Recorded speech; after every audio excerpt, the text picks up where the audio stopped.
Joe, can you tell me why can't we see light directly? I don't know, Bob. Joe, light travels in straight line, so we cannot see it directly. Is it? Do you have any experiment to prove it? Yeah, I have an experiment.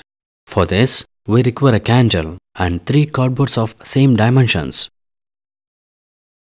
Now, make a hole at the center for all the cardboards.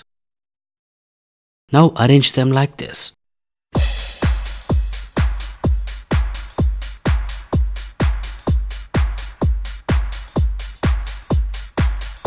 Let us lighten the candle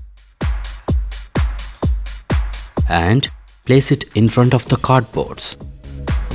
Joe, watch this candle flame from these cardboards.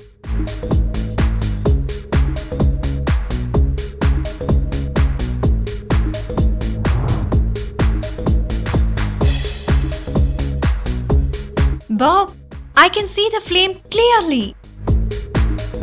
Okay, now see. Bob, now the flame is not visible.